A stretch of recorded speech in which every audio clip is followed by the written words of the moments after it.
నమస్కారం కే న్యూస్ కి స్వాగతం హెడ్లైన్ చూద్దాం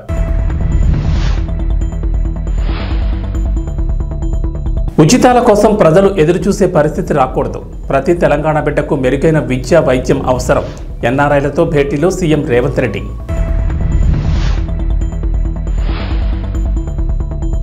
ఏపీలో వాలంటీర్లకు మరో షాక్ సాయంత్రం వరకు సర్కార్ డెడ్లైన్ వెంటనే వాటిని తొలగించాలని ఆదేశం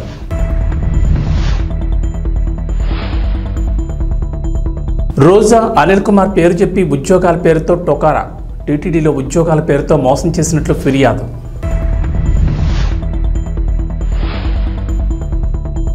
తెలంగాణకు వర్ష సూచన పలు జిల్లాల్లో మోస్తరు వర్షాలు భారీ వర్షాలకు ఛాన్స్ లేదన్న వాతావరణ శాఖ తెలంగాణలో పెట్టుబడులు తీసుకురావడమే లక్ష్యంగా సీఎం రేవంత్ రెడ్డి ఐటీ మంత్రి దుద్దిళ్ల శ్రీధర్బాబుతో ఉన్న బృందం 10 రోజుల అమెరికా పర్యటనకు వెళ్లిన సంగతి తెలిసిందే యుఎస్ పర్యటనలో సీఎం రేవంత్ బిజీగా గడుపుతున్నారు భారత కాలమానం ప్రకారం ఆదివారం రాత్రి న్యూజెర్సీలోని ఎన్ఆర్ఐలతో సీఎం రేవంత్ రెడ్డి భేటీ అయ్యారు ఈ సందర్భంగా మాట్లాడిన రేవంత్ తెలంగాణలో కాంగ్రెస్ గెలుపుకు ఎన్ఆర్ఐల కృషి చాలా ఉందని అన్నారు ప్రత్యేక రాష్ట్రం మిగులు బడ్జెట్తో ఉన్న రాష్ట్రాన్ని అప్పుల రాష్ట్రంగా మార్చిన 10 ఏళ్ల విధ్వంస తెలంగాణను అభివృద్ధి చేయాలంటే ఎన్ఆర్ఐల సహకారం చాలా అవసరమన్నారు తెలంగాణ ఆర్థికంగా దృఢంగా అభివృద్ధి చెందాలంటే ఉచితాలు మంచివి కావని సీఎం రేవంత్ అభిప్రాయపడ్డారు కానీ ప్రస్తుతం కొందరి పేదలకు అర్హులకు ఉచితాలు అవసరమని చెప్పారు ప్రతి ఒక్కరికి ఉద్యోగ అవకాశం కల్పించాలని చేతివృత్తులను ప్రోత్సహించి ప్రభుత్వం ఇచ్చే ఉచితాల కోసం ప్రజలు ఎదురుచూసే పరిస్థితి రాకుండా చేయడమే తమ లక్ష్యమన్నారు ప్రతి తెలంగాణ బిడ్డకు మెరుగైన విద్య వైద్యం అవసరమని సీఎం రేవంత్ వ్యాఖ్యానించారు రాష్ట్రానికి ఆదాయ మార్గాలు సమకూర్చినప్పుడే ఏదైనా సాధ్యమన్నారు పెట్టుబడులు పెట్టడానికి సహకరించండి హైదరాబాదు తెలంగాణ రాష్ట్రం భారతదేశంలో ఉన్న 29 రాష్ట్రాలలో ఒక రాష్ట్రం కింద మీరు పరిగణించకండి చాలామందికి ఆంధ్రప్రదేశ్తోనో బెంగళూరుతోనో తమిళనాడుతోనో తెలంగాణ హైదరాబాద్ పోటీ పడుతుందని అంటున్నారు నేను అట్లా అనుకోవడం లేదు నేను తెలంగాణ రాష్ట్రాన్ని ప్రపంచంతోనే పోటీ పడాలనుకుంటున్నాను పెట్టుబడిదారులు ఎవరు వచ్చినా రెడ్ కార్పెట్ వెల్కమ్ చేయడానికి రాష్ట్ర ప్రభుత్వం సిద్ధంగా ఉంది మీ పెట్టుబడులకు మాది గ్యారంటీ మీ పెట్టుబడులకు లాభసాటిగా మీకు సహకరించడానికి రాష్ట్ర ప్రభుత్వం పాలసీలను తీసుకొస్తుంది సమస్యల మీద మాట్లాడమంటే మేము మాట్లాడాం పోడియం దగ్గరకు వచ్చి మేము ధర్నా చేస్తాం మమ్మల్ని మార్షల్స్ను పెట్టి బయటపడేయండి మీరు చెప్పే కఠోరమైన నిజాలు వినడానికి మేము సిద్ధంగా లేము అన్నట్టుగా ప్రతిపక్ష పార్టీ వ్యవహరించింది శాసనసభలో జరుగుతున్న చర్చలలో పాల్గొనకుండా తప్పించుకునే ప్రయత్నం చేసిన ఎవరిని బయటికి వదలలేదు శాసనసభలో తెల్లవారుజామున వరకు వాళ్ళని కూర్చోబెట్టి చర్చల్ని నిర్వహించే కార్యక్రమం కాంగ్రెస్ పార్టీ చేసింది ఆంధ్రప్రదేశ్ ప్రభుత్వం రాష్ట్ర వ్యాప్తంగా గ్రామ వార్డు వాలంటీర్లు సచివాలయాల ఉద్యోగులకు కీలక ఆదేశాలు జారీ చేసింది రాష్ట్ర వ్యాప్తంగా ఉండే గ్రామ వార్డు సచివాలయాల సిబ్బంది వాలంటీర్లను అలర్ట్ చేసింది గత ప్రభుత్వ హయాంలో వివిధ సంక్షేమ పథకాలు ప్రజలకు చేరవేసే ఉద్దేశంతో ఆయా క్లస్టర్ సభ్యులతో క్రియేట్ చేసిన వాలంటీర్ వాట్సాప్ టెలిగ్రామ్ గ్రూపులను తక్షణమే డిలీట్ చేయాలని ప్రభుత్వం ఆదేశించింది గత ప్రభుత్వ హయాంలో ఎటువంటి ఆదేశాలు లేకుండానే వాలంటీర్లు స్వయంగా తమ క్లస్టర్ పరిధిలో ఉన్న సభ్యులను చేర్చి వాట్సాప్ గ్రూపులను టెలిగ్రామ్ గ్రూప్స్ను క్రియేట్ చేశారని వీటి ద్వారా ప్రస్తుత ప్రభుత్వ వ్యతిరేక ప్రచారాలకు వాటిని వినియోగిస్తున్నారని ఆరోపణలు వచ్చాయి ఈ క్రమంలో ప్రభుత్వం సీరియస్గా తీసుకుంది వెంటనే అటువంటి క్లస్టర్ గ్రూపులను ఆగస్టు 5 సాయంత్రం 5 గంటలలోపు డిలీట్ చేయాలని ఆదేశించింది మాజీ మంత్రులు రోజా అనిల్ కుమార్ యాదవ్ చిక్కుల్లో పడ్డారు ఇద్దరిపై భారీగా ఫిర్యాదులు వచ్చాయి మంగళగిరి జనసేన పార్టీ కేంద్ర కార్యాలయంలో నిర్వహించిన వినతుల స్వీకరణలో బాధితులు జనసేన పార్టీ ఎమ్మెల్యే లోకం నాగమాధవ్కి ఫిర్యాదు చేశారు టీటీడీలో ఉద్యోగాలు ఇప్పిస్తామని చెప్పి మాజీ మంత్రులు రోజా అనిల్ కుమార్ యాదవ్ల పేరుతో గీతామాధురి అనే మహిళ ఒక్కొక్కరి నుంచి 5 లక్షలు వసూలు చేసినట్లు ఆరోపిస్తున్నారు దాదాపు 40 మంది దగ్గర డబ్బులు తీసుకుని అప్పటి ఈబో ధర్మారెడ్డి సంతకాలతో నియామక పత్రాలు ఐడి కార్డులు ఇచ్చి మోసం చేసినట్లు ఫిర్యాదు చేశారు గతంలోని ఈ మోసంపై పోలీసులకు ఫిర్యాదు చేసినా పట్టించుకోలేదని ఆరోపిస్తున్నారు తాము చెల్లించిన 5 లక్షలు తిరిగి ఇప్పించి తమకు న్యాయం చేయాలని వారు రిక్వెస్ట్ చేశారు ఈ విషయంపై ఎమ్మెల్యే నాగమాధవి వెంటనే విజయవాడ పోలీస్ కమిషనర్తో ఫోన్లో మాట్లాడారు బాధితులకు న్యాయం చేయాలని నకిలీ నియామక పత్రాలపై విచారణ చేపట్టాలన్నారు తాను పనిచేస్తున్న కంపెనీ తనతో పాటు చాలా మంది ఉద్యోగులకు జీతాలు చెల్లించడం లేదని 6 నెలలుగా ఇబ్బంది పడుతున్నామని విజయవాడకు చెందిన శ్రీలక్ష్మి అనే మహిళ వినతిపత్రం అందజేశారు శ్రీకాళహస్తి ఆలయంలో సరికొత్త రికార్డు నమోదైంది ఆదివారం రాహుకేతు పూజల సంఖ్య ఆలయ చరిత్రలో తొలిసారిగా రికార్డు స్థాయిలో జరిగాయి ఆలయంలో రాహుకేతు సర్పదోష నివారణ పూజలు 5 రకాల ధరల టికెట్లపై వేరువేరుగా ఉంటాయి 14 నెలల క్రితం 5 రకాల టికెట్లు 7,200 విక్రయించడంతో రికార్డు నమోదైంది తాజాగా ఆషాఢ అమావాస్య ఆదివారం కలిసి రావడంతో ఈ ఒక్కరోజు 9,168 రాహుకేతు పూజ టికెట్లు విక్రయించారు దీంతో ఆలయ చరిత్రలో సరికొత్త రికార్డుగా నమోదైంది ఉదయం నుంచి సాయంత్రం వరకు ముక్కంటి ఆలయంలోని రాహుకేతు మండపాలు భక్తుల రద్దీతో కిక్కిరిసిపోయాయి. అంతేకాదు శ్రీకాళహస్తి ఆలయానికి ఒక్క రోజులో ₹1 కోటి ఆదాయం వచ్చింది. స్వామివారికి సేవలు, దర్శనాలు, ప్రసాదాలు, వసతి సముదాయాలు, విరాళాల ద్వారా ₹1,90,356,000 ఆదాయం సమకూరింది. శ్రీకాళహస్తి ఆలయంలో 500 టికెట్లు 5,183, 750 టికెట్లు 2,288, 1,500 టికెట్లు 933, 2,500 టికెట్లు 610, 5,000 టికెట్లు 154 కలిపి మొత్తం 9,168 రాహుకేతు పూజలు జరిగినట్లు ఈవో ఎన్వీఎస్ఎన్ మూర్తి తెలిపారు. అలాగే 5 రకాల ప్రసాదాలు, 29,505 ప్యాకెట్లు విక్రయించారు. ఈ సంఖ్య కూడా రికార్డు స్థాయికి దగ్గరగా ఉంది. స్థానిక ఎమ్మెల్యే బొజ్జల సుధీర్ రెడ్డి సూచనలతో ఆలయ deputy EO NR Krishna Reddy, AEO Lokesh రెడ్డితో పాటు పలువురు అధికారులు సమన్వయం చేసుకున్నారు. భక్తులకు ఎలాంటి ఇబ్బంది లేకుండా ఏర్పాట్లు చేశారు. ఆంధ్రప్రదేశ్ వ్యవసాయ శాఖ మంత్రి అచ్చెన్నాయుడు రైతులకు శుభవార్త చెప్పారు. అధిక వర్షాలతో పంటలు నష్టపోయిన రైతులను త్వరగా ఆదుకుంటామని ప్రకటించారు. ఏపీ సచివాలయంలో సంబంధిత అధికారులతో సమీక్ష సమావేశం నిర్వహించారు. పలు కీలక అంశాలపై చర్చించారు. అధికారులకు మంత్రి అచ్చెన్న కీలక సూచనలు, సలహాలు ఇచ్చారు. అంతేకాదు ఇటీవల అధిక వర్షాలకు వరి నారుమళ్లు నష్టపోయిన రైతులకు 80% రాయితీపై వరి విత్తనాలు పంపిణీ చేస్తామని తెలిపారు. ఇటీవల వర్షాల దెబ్బకు అనకాపల్లి, కాకినాడ, తూర్పుగోదావరి, పశ్చిమ గోదావరి, ఏలూరు జిల్లాల్లో 1,406 హెక్టార్లలో నారుమళ్లు, 33,000 హెక్టార్లలో వరి నారుమళ్లు దెబ్బతిన్నాయని చెప్పారు. ఇలా నారుమళ్లు నష్టపోయిన రైతుల కోసం 6,356 క్వింటాళ్ల వరి విత్తనాలను రాష్ట్ర విత్తనాభివృద్ధి సంస్థ ద్వారా పంపిణీ చేయడానికి సిద్ధం చేశామన్నారు. బాధిత రైతులు స్థానిక రైతు సేవా కేంద్రాల ద్వారా రాయితీ వరి విత్తనాలు పొందాలని సూచించారు. ముఖ్యమంత్రి చంద్రబాబు ఆదేశాల మేరకు మంత్రుల బృందం ముంపు ప్రాంతాల్లో పర్యటించిన విషయాన్ని గుర్తు చేశారు. రాష్ట్ర జిల్లాల వ్యవసాయ శాఖ అధికారులు, వ్యవసాయ శాస్త్రవేత్తలతో సమీక్షలు చేసి ముందుగానే రైతుల అవసరాలకు తగిన ప్రత్యామ్నాయ పంటల ప్రణాళికలు తయారు చేస్తున్నామన్నారు. రైతు అంటే ఒక ఖరీఫ్లో ఉన్నవాడే రైతు కాదు, రబీలో కూడా పండించిన వాడే రైతు.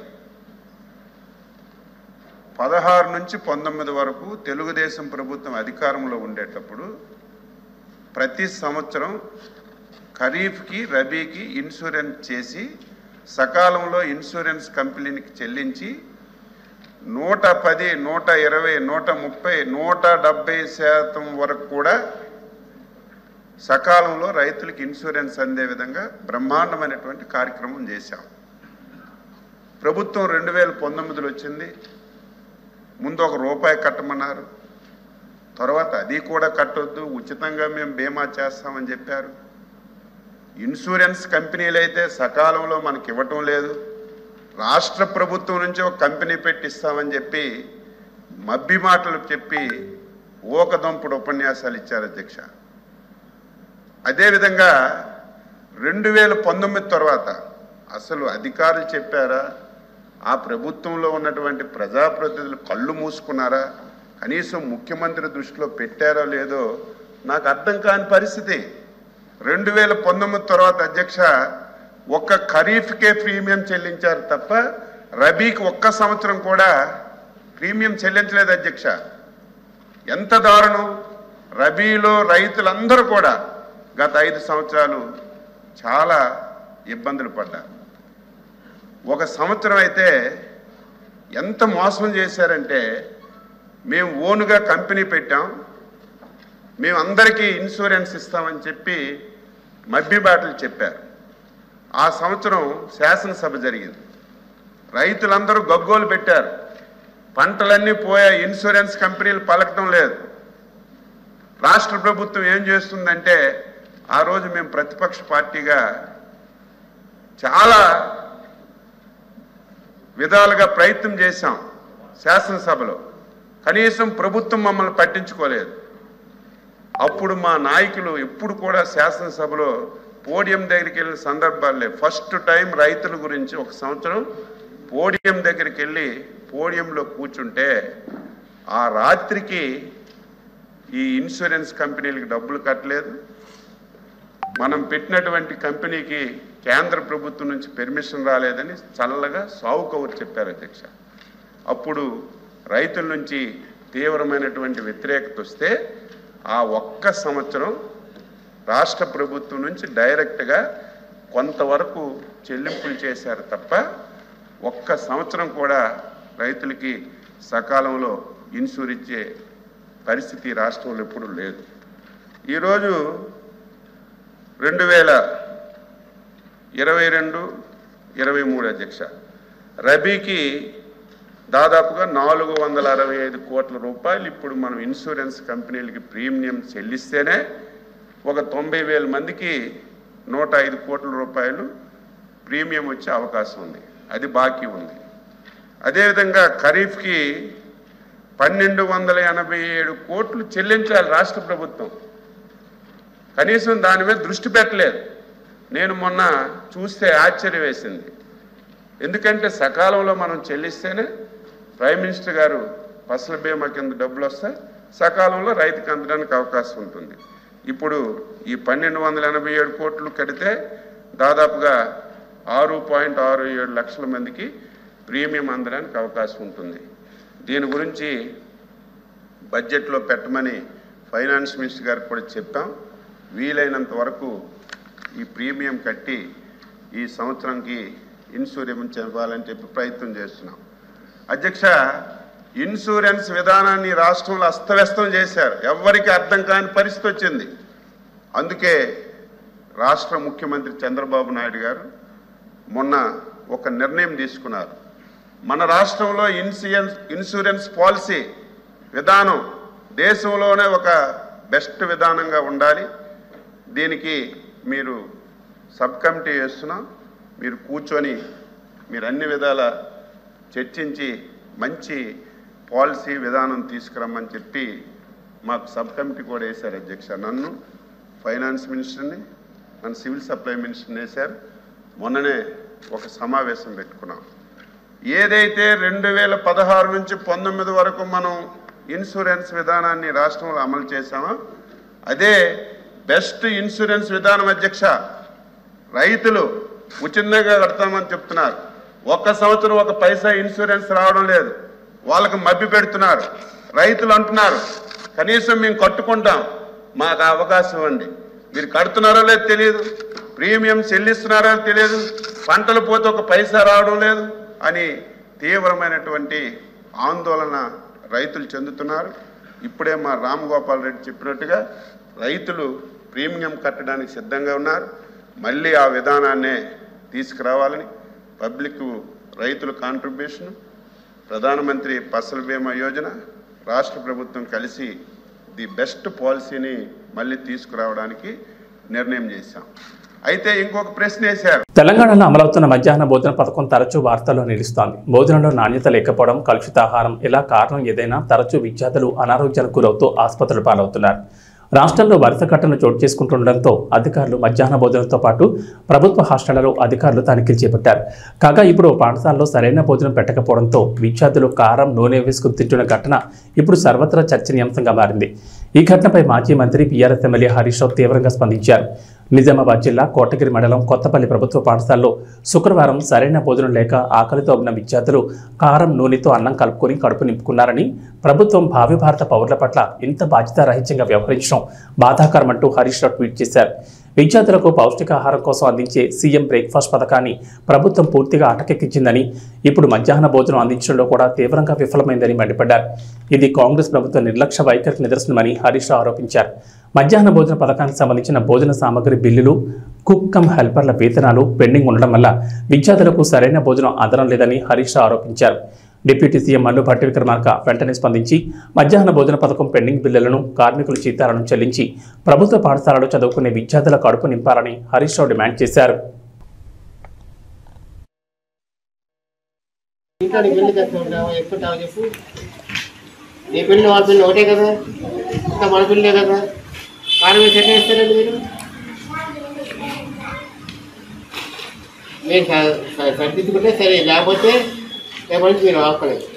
బోనాల పండుగ సందర్భంగా మహేశ్వరం నియోజకవర్గం బడంగ్పేట్ మున్సిపల్ కార్పొరేషన్ పరిధిలోని కుర్మన్గూడలో ఉన్న బంగారు మైసమ్మ దేవాలయాన్ని సందర్శించారు డిప్యూటీ సీఎం భట్టి విక్రమార్క.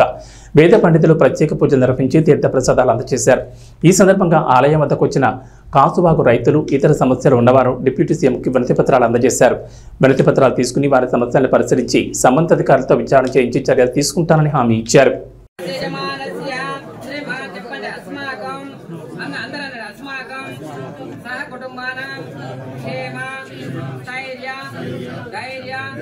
విజయ అభయ ఆయువు ఆరోగ్య అభివృద్ధి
hero Ram double smart trailer ఇప్పుడు సోషల్ మీడియాలో సందడి చేస్తోంది. రామ్ పూరి జగన్నాథ్ అభిమాన్ని ఆకట్టుకునేలా ఆ ట్రైలర్ ఉంది.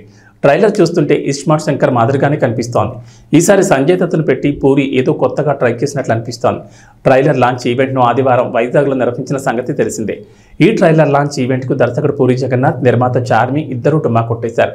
ట్రైలర్ లాంచ్ ఈవెంట్లో రామ్ మాట్లాడుతూ ఇస్మార్ట్ శంకర్ రోజుల్లోకి వెళ్ళాడు. గోవాలో స్క్రిప్ట్ రాస్తున్న టైంలో తనను అక్కడికే రమ్మన్నాడట పూరి జగన్నాథ్. ఎలాంటి సినిమా చేద్దామని చర్చించుకుంటున్న టైంలో ఓ 10 ఏళ్ల పాటు గుర్తుండిపోయే పాత్రను ఇవ్వండని అడిగారట రామ్. అప్పుడే ఇస్మార్ట్ శంకర్ క్యారెక్టర్ను డిజైన్ చేశారట. ఇది ఒక మెంటల్ మాస్ క్యారెక్టర్ అని అన్నాడు రామ్. ఆ క్యారెక్టర్ గురించి రాస్తున్నప్పుడు ఆయన చెబుతున్నప్పుడే ఫుల్ ఎగ్జైట్ అయ్యాను. నేను ఎగ్జైట్ అయిన దాంట్లో ఆడియన్స్ 10% ఎగ్జైట్ అయినా చాలు హిట్ అవుతుందని అనుకున్నా. అలానే ఇస్మార్ట్ శంకర్ అయింది. ఈసారి అలాంటి క్యారెక్టర్కు మంచి స్క్రిప్ట్ ఉంటే బాగుంటుందని పూరి గారితో అన్నాను. ఆయన ఈ సినిమా కోసం చాలా కష్టపడ్డారు. ఆయన కెరీర్లో ఇంత ఆలస్యంగా తీసిన సినిమా ఇదే అన్నారు. 2018 డిసెంబర్ అనుకుంటా పూరి గారు గోవాలో కలిసా. ఆయన స్క్రిప్ట్ చేయడానికి వెళ్ళారు. సరదాగా వచ్చేయమన్నారు. పక్కన ఉంటే ఎనర్జీ ఉంటుంది వచ్చేయన్నారు. సరే అని వెళ్ళా. ఎలాంటి సినిమా చేద్దాం అనుకున్నప్పుడు ఒక 10 ఏళ్ల దాకా గుర్తుండిపోయే క్యారెక్టర్ చేద్దామండి. చాలా ఏళ్ళు అయిపోయిందన్న. అప్పుడు రాశారు ఆయన ఇస్మార్ట్ శంకర్. ఇస్మార్ట్ శంకర్ని కరెక్ట్గా డిస్క్రైబ్ చేయాలంటే టెంపర్ వంశీ. నాకు టెంపర్ వంశీ ఈ క్యారెక్టర్, ఈ సినిమాలో ఒక క్యారెక్టర్ ఉంది. క్యారెక్టర్ పేరు అడ్డా గుట్ట అక్బర్. ఆ పేరులోనే ఒక చిన్న ఫన్ ఉంది. సో సరదాగా అలాగే అడ్డాగుట్ట అక్బర్ని పిలవటం స్టార్ట్ చేశాను నేను. సో సినిమా అయిపోయిన తర్వాత టెంపర్ వంశీ నుంచి అడ్డాగుట్ట అక్బర్ అయిపోతామని కోరుకున్నా. And Vishu is one of the very few people. Generally మనం చాలా తక్కువ పని చేసి చాలా ఎక్కువ బిల్డప్లు ఇచ్చేవాళ్ళని చూస్తాం. కానీ ఎగ్జాక్ట్ ఆపోజిట్ మనడు. అండ్ ఎంత స్ట్రెస్ ఉన్నా బయటకు చూపిడు. And I don't think double smart would have been possible without you. And చార్మీకి రైట్ హ్యాండ్లు అంటాడు. సో పాప మనోడు ఇద్దరు కలిసి అసలు యుద్ధాలే చేశారు. And thank you so much Vishu. And thank you Charmi. Bharat Sri Lanka జట్ల మధ్య జరుగుతున్న రెండో వన్డేలో ఓ ఆసక్తికర ఘటన జరిగింది. ఈ మ్యాచ్లో టాస్ గెలిచిన శ్రీలంక తొలుత బ్యాటింగ్ ఎంచుకుంది. దీంతో భారత్ బౌలింగ్ చేయాల్సి వచ్చింది. అయితే ఈ మ్యాచ్లో వాషింగ్టన్ సుందర్పై టీమిండియా కెప్టెన్ రోహిత్ శర్మ ఆగ్రహం వ్యక్తం చేశాడు. కొడతా అన్నట్లు అతని మీదకి పరిగెత్తాడు. కానీ అది కోపంతో కాదంటోయ్. రోహిత్ శర్మ చేష్టలకు సంబంధించిన వీడియో ప్రస్తుతం సోషల్ మీడియాలో వైరల్గా మారింది. అసలు ఏం జరిగిందంటే శ్రీలంక బ్యాటింగ్ సందర్భంగా టీమిండియా స్పిన్నర్ వాషింగ్టన్ సుందర్ 32వ ఓవర్ బౌలింగ్ చేసేందుకు సిద్ధమయ్యాడు. తొలి బంతిని బాగానే వేశాడు. కానీ రెండో బంతి వేసే ముందు ఏమైందో ఏమో కానీ 2 సార్లు బంతి వేసేందుకు వచ్చి ఆగిపోయాడు. రన్అప్ చేస్తూ రావడం తీరా వికెట్ల దగ్గరకు వచ్చి ఆగిపోయాడు. తొలిసారి రన్అప్ లెంగ్త్ మిస్ అయ్యి రెండోసారి అదుపు తప్పి బంతిని వేయలేదు. అయితే స్లిప్లో ఫీల్డింగ్ చేస్తూ ఇదంతా గమనిస్తున్న కెప్టెన్ రోహిత్ శర్మ తనదైన శైలిలో స్పందించాడు. స్లిప్లో ఫీల్డింగ్ చేస్తున్న రోహిత్ వాషింగ్టన్ సుందర్ను కొట్టేందుకు పరిగెత్తుకుంటూ వచ్చాడు. కొట్టేస్తా నిన్ను అన్నట్లు వార్నింగ్ ఇచ్చాడు. కెప్టెన్ రోహిత్ శర్మ వార్నింగ్ చూసి వాషింగ్టన్ సుందర్ నవ్వుకున్నాడు. వికెట్ కీపర్ కేఎల్ రాహుల్ సైతం నవ్వుకున్నాడు. ఈ వీడియో ప్రస్తుతం నెట్టింట వైరల్గా మారింది. తెలంగాణలో గత 15 రోజులుగా వర్షాలు కురుస్తూనే ఉన్నాయి. జూన్ మాసంలో అడపాదడపా వర్షాలు కురిసినా జూలైలో మాత్రం వర్షాలు దంచుకొడుతున్నాయి. బలమైన నైరుతి రుతుపవనాలు అల్పపీడన ప్రభావంతో జూలై 3వ వారం నుంచి తెలంగాణ వ్యాప్తంగా విస్తారంగా వర్షాలు కురిశాయి. భారీ వర్షాలకు రాష్ట్రంలో వట్టిపోయిన వాగులు, వంకలు ప్రస్తుతం పొంగి పొర్లుతున్నాయి. గతంలో అడిగట్టిన జలాశయాలు, చెరువులు నిండుకుండలు తలపిస్తున్నాయి. ప్రాజెక్టులు సైతం జలకళతో ఉట్టిపడుతున్నాయి. అయితే నేడు రాష్ట్రంలో వర్షాలపై హైదరాబాద్ వాతావరణ శాఖ అధికారులు కీలక అప్డేట్ ఇచ్చారు. నేటి నుంచి మరో 5 రోజుల పాటు తెలంగాణలో వర్షాలు కురుస్తాయని చెప్పారు. ఓ మోస్తరు నుంచి భారీ వర్షాలకు ఛాన్స్ ఉన్నట్లు వెల్లడించారు.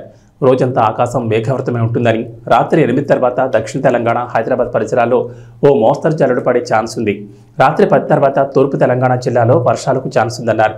జిల్లాల వారీగా చూస్తే నేడు ప్రధానంగా నిర్మల్, నిజామాబాద్, జగిత్యాల, మంచిర్యాల, సిరిసిల్ల, ఆదిలాబాద్, ఆసిఫాబాద్, వికారాబాద్, మెదక్, రంగారెడ్డి, కొత్తగూడెం, కామారెడ్డి, సిద్దిపేట, మెదక్, ములుగు, భూపాలపల్లి జిల్లాలో ఓ మోస్తరు వర్షాలకు అవకాశం ఉందన్నారు. ఈ మేరకు ఆయా జిల్లాలకు అధికారులు ఎల్లో అలర్ట్ జారీ చేశారు. మిగిలిన జిల్లాలో తేలికపాటి వర్షాలు పడతాయన్నారు. ఏబీ బులెటిన్ విశేషాలు. నమస్కారం.